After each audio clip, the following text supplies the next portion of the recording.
DaviePHD's Jargon Busters, Episode 3, 6th of October 2020. If you watch the news, it's full of terms like GDP, OECD, IMF, ARM, and usually they're delivered by dour news presenters as bad news. But what do all these terms actually mean? And is the news really as bad as it sounds?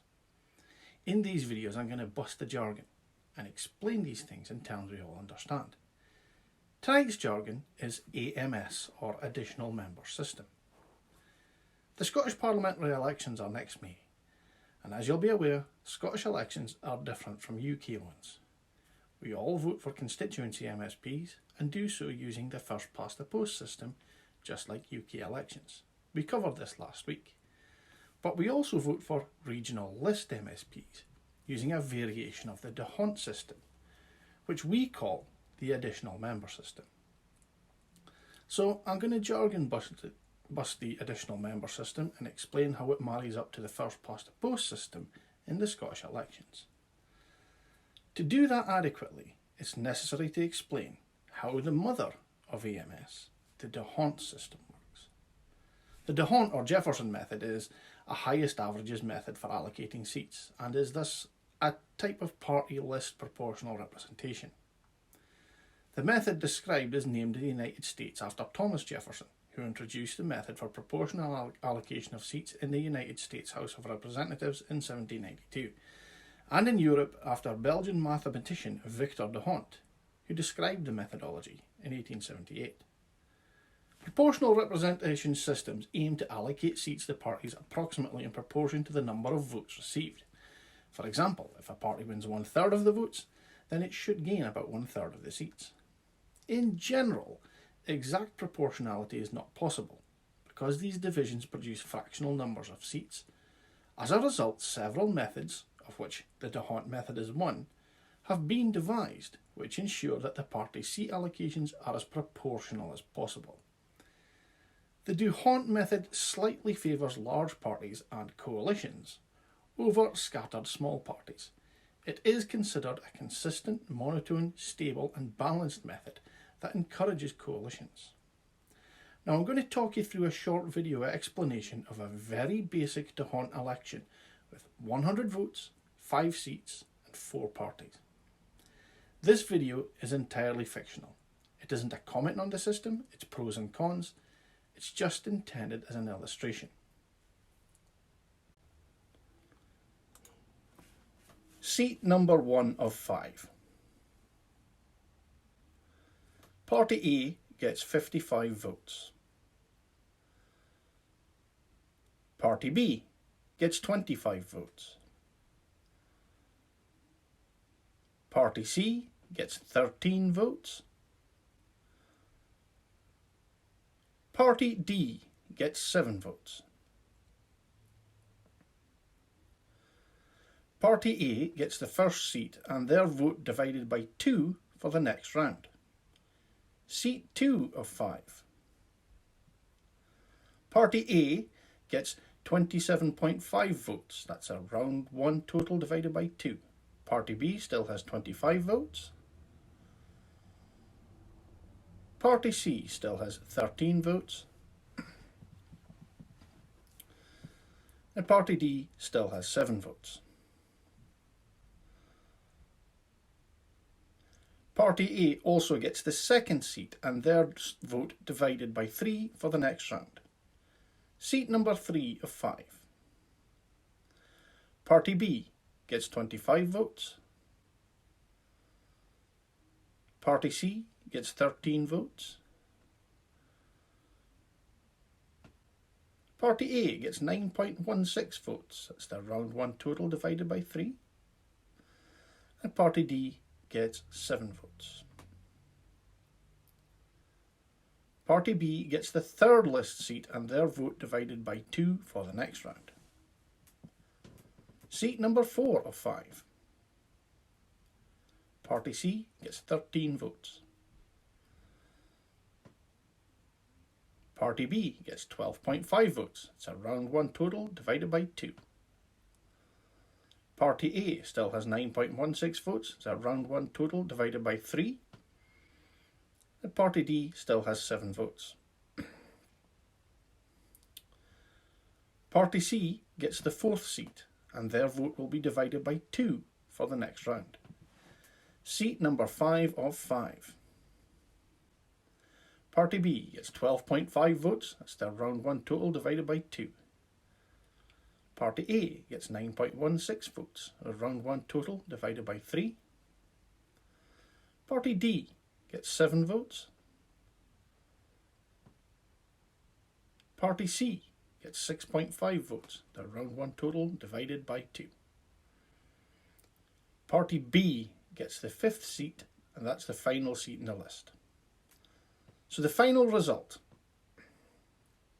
Party A gets 55 votes and 2 seats. Party B gets 25 votes and 2 seats. Party C gets 13 votes and 1 seat. Party D gets 7 votes and 0 seats. In this simple vote, Party A would be underrepresented. Parties B and C would be overrepresented. Party D is probably about right. Still following me so far? Good. The Scottish elections are conducted on what is called an additional member system.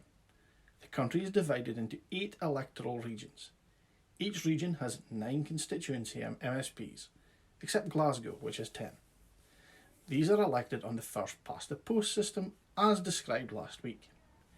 In addition, each region has 7 list MSPs elected on a slight variation of the D'Hondt system. We call it the additional member system. I'll use the same example as before to show mathematically how the AMS system works. Again, it isn't a comment on the system, its pros and cons, it's just intended as an illustration. Regional list seat 1 of 7.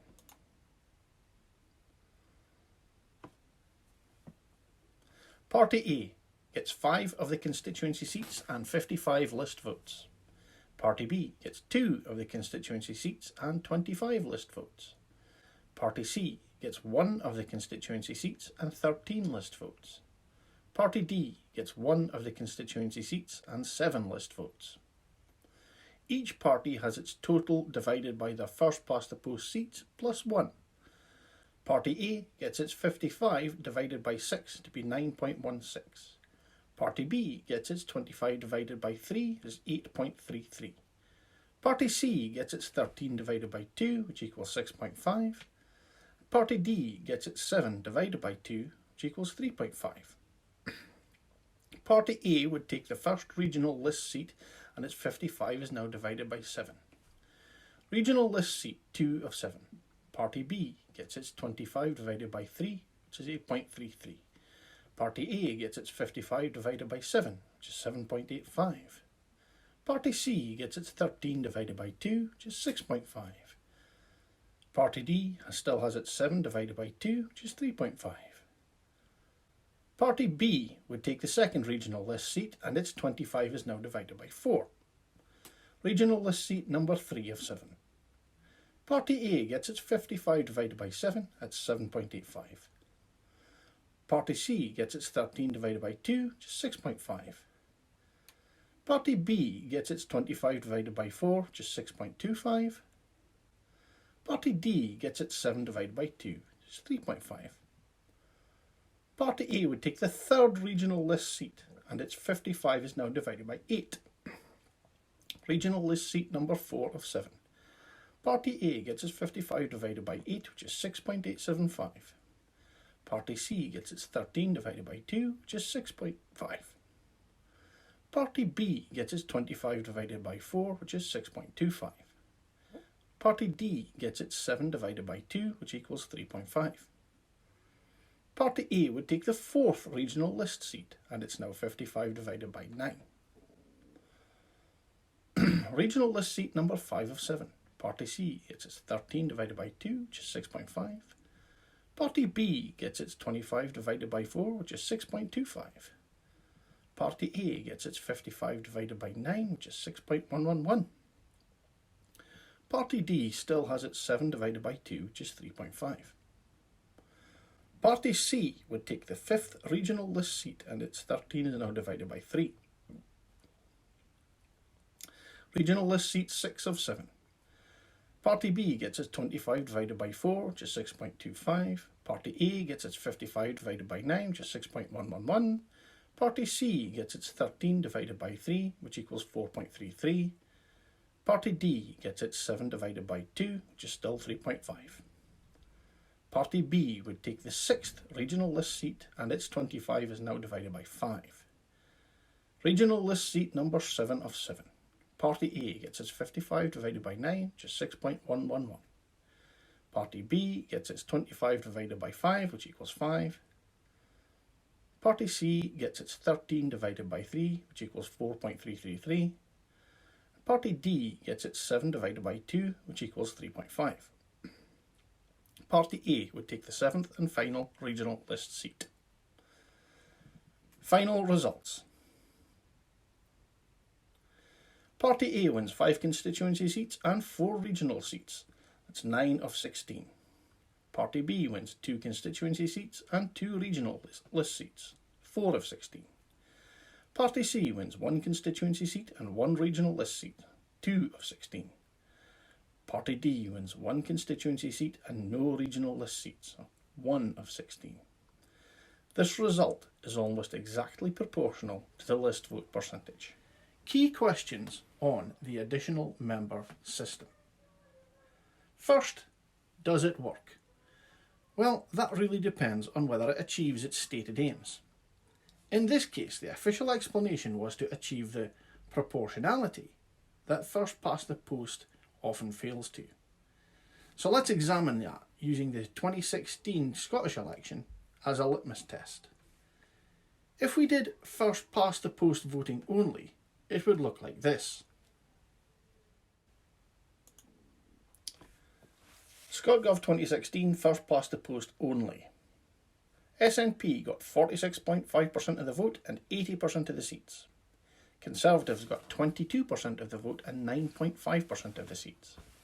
Labour got 9.2% of the vote and 4.1% of the seats. Lib Dems got 7.8% of the vote and 5.4% of the seats. And the Greens got 0.6% of the vote and 0% of the seats. That would make the SNP commanding winners, despite getting less than half of the votes cast. Now, despite my party allegiances, I recognise that that may not be a fair result. This also happened in the UK general election in 2019, where the UK Conservatives achieved a thumping majority on a smaller vote share than this.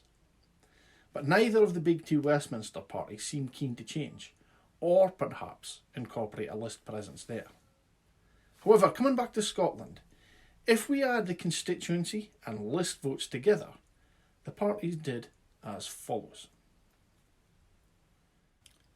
ScotGov 2016 combined.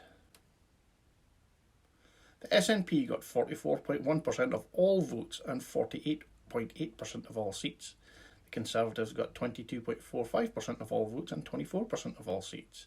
Labour got 20.85% of all votes and 18.6% of all seats.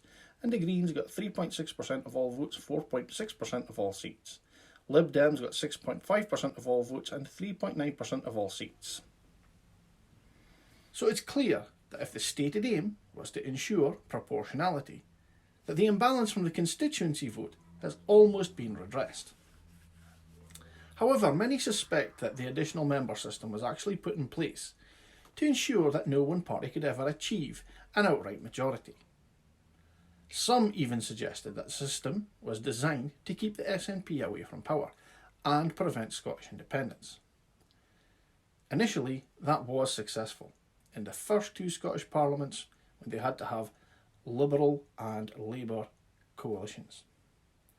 But in 2007, the SNP formed a minority government, and in 2011 they got an outright majority, giving us a mandate for the 2014 independence referendum.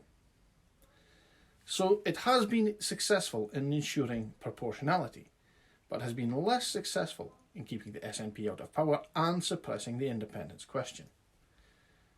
Second, are regional list MSPs somehow lesser than the ones who have won a constituency ballot? Well, this is an interesting question, and I'm going to say no. This argument was initially used as an attack angle on the SNP opposition in the first Parliament. The government was the Labour-Lib Dem coalition, and the opposition was the SNP with 35 seats, 7 constituency and 28 list. But fast forward to 2016, Labour are now a distant third place with only 24 seats, 3 constituency and 21 list. It's totally turned on its head. Nowadays the opposition are the Conservatives with 31 seats, 7 of those are constituency and 24 are list. The intent is that constituency MSPs focus on constituency issues, and the regional list MSPs could focus on regional issues. It also provides a check. In my constituency, for example, I'm fortunate enough to have an SNP member as my MSP. But if I asked for his assistance and got no joy with him, I could write to a regional list member, who would likely be of a different political persuasion. Unfortunately, some in the independence movement have recycled the old Labour attack on list MSPs and turned it on the Conservatives. Despite my party allegiances, I will say this for the Conservatives: they have never officially attacked the list MSPs and labelled them as somehow lesser MSPs, and neither have the SNP, at least officially.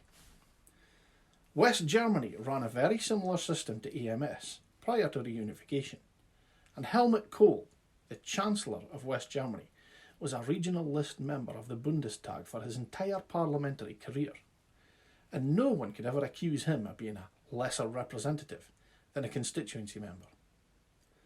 The only possible grain of truth in that argument is that constituency candidates are also allowed to fill a place on their party's regional lists. So there are MSPs who have lost constituency ballots but have been awarded MSP seats via the regional lists. Perhaps if this was reformed, then the perception would go away. Third, can the system be gamed, i.e. max the yes? I'd have to say yes, but that's on a caveat that if you have the organisation, the resources, the time and people, you can achieve anything. I've seen many people suggest we should split our vote between the SNP and an Indy list party, and while I admire their passion, the AMS system is going to be quite difficult to game for a couple of reasons. The way the AMS system works is meant to ensure that each party that achieves a significant percentage of the vote will be representative. So, the wiping out of list unionists that I've seen discussed is actually pretty unrealistic. The SNP have to, due to electoral rules, pursue every available vote. So that's first past the post and list. We can't collaborate with another party, and they can't do so with us.